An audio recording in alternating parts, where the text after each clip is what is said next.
미국 현지로 가보겠습니다. 캘리포니아가 있는 미국 서부는 뉴욕과 워싱턴 DC가 있는 동부와는 시차로는 3시간 차이가 나는데요. 자, 미국 서부로 가보겠습니다. 이정미 기자. 네, 미국 서부 캘리포니아주에 있습니다. 네, 미국 서부는 본투표가 언제 시작합니까? 네, 제가 있는 미국 캘리포니아주는 보시다시피 아직 밤입니다. 5일이 되지 않은 4일 밤인데요. 투표 시작 시간까지는 8시간이 남았습니다. 하와이와 알래스카를 제외하고 미국 본토에 적용되는 4개 시간대 가운데 가장 늦은 태평양 시간대가 적용되는 지역이기 때문입니다. 날이 밝으면 내일 아침 7시, 한국 시각으론 오늘 자정에 이곳에선 투표가 시작됩니다. 하지만 지난달 말부터 시작된 사전투표는 오늘 저녁까지도 이어졌습니다. 미 플로리다대 연구소는 오늘까지 미국 전체에서 8,100만 명이 넘게 사전투표를 마친 것으로 집계했는데요. 이곳 캘리포니아주에서는 800만 명 이상이 사전투표한 것으로 집계가 됐습니다. 캘리포니아주만 보면 지난 2020년 대선 때 투표한 인원의 45% 이상이 이미 투표를 마친 겁니다. 투표장에 도착하지 않은 우편 투표까지 감안하면 사전투표 수는 더 늘어날 것으로 보입니다.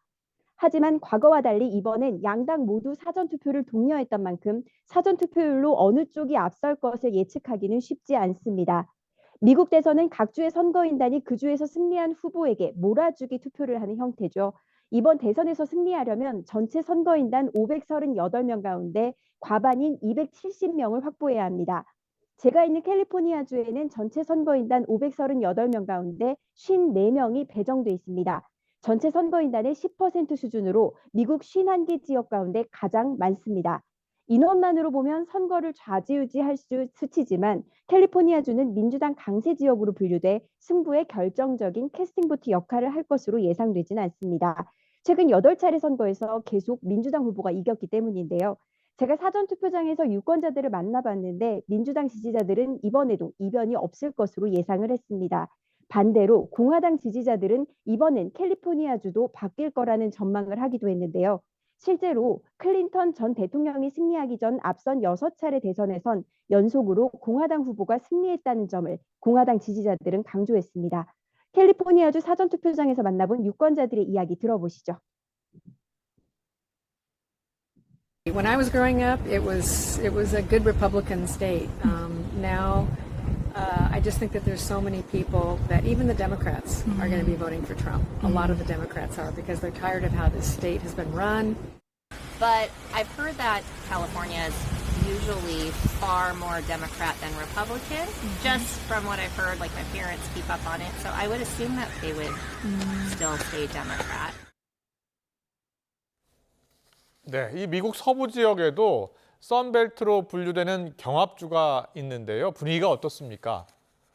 네, 선거 결과를 좌우하는 7대 경합주 조금 전에 전해드렸죠. 러스트벨트와 선벨트 7개 주 가운데 선벨트 2개 주가 서부에 있습니다. 바로 애리조나주와 네바다주입니다. 제가 있는 캘리포니아주와 맞닿아 있는 지역입니다. 애리조나주에는 선거인단 11명이, 네바다주에는 선거인단 6명이 배정돼 있습니다. 네바다주는 최근 2차례 대선에서 민주당 후보가 연속 승리했고요.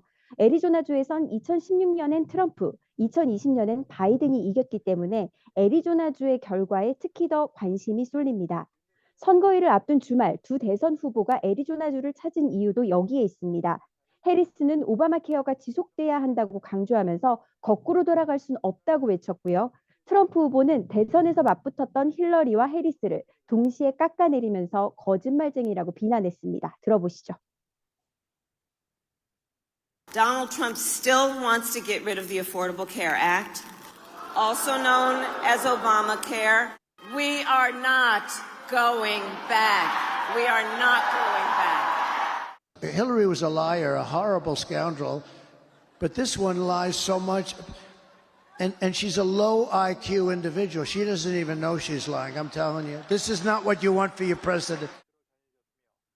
뉴욕타임즈와 시에나대가 지난달 24일부터 지난 2일까지 경합주에서 실시한 여론조사에선 앞서 전해드렸듯 해리스가 오차 범위 내에서 앞서는 것으로 나왔지만 이 경합주 7개 주 가운데 애리조나주에서만 트럼프 후보가 4%포인트 앞서는 것으로 나타났습니다. 이 때문에 트럼프의 공화당에선 마지막까지 애리조나주 주민들의 투표 참여를 독려했고요. 해리스의 민주당에선 낙태권 회복을 강조하며 여성 표심을 공략했습니다. 들어보시죠.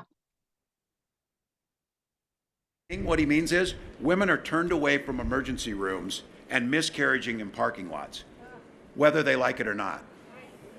Survivors of rape and incest are being forced to carry those pregnancies to term, whether they like it or not.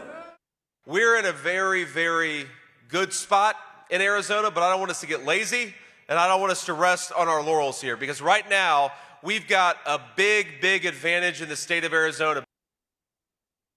네, 이 애리조나주에서는 7시간 뒤부터 투표가 시작됩니다. 그랜드 캐니언으로 유명한 산악 지형이라서 지역 특성상 우편 투표의 비중이 크고 선거일 당일까지도 우편 투표를 접수하기 때문에 늦게 도착하는 표가 많습니다. 또 선거일 이후 최대 5일까지 서명 등 사소한 문제가 있는 투표 용지를 수정할 수 있도록 주에서 법으로 허용하고 있어서 개표와 집계를 끝내는데 최장 13일이 걸릴 거라는 분석도 나옵니다. 지금까지 미국 서부 캘리포니아주에서 YTN 이정미입니다.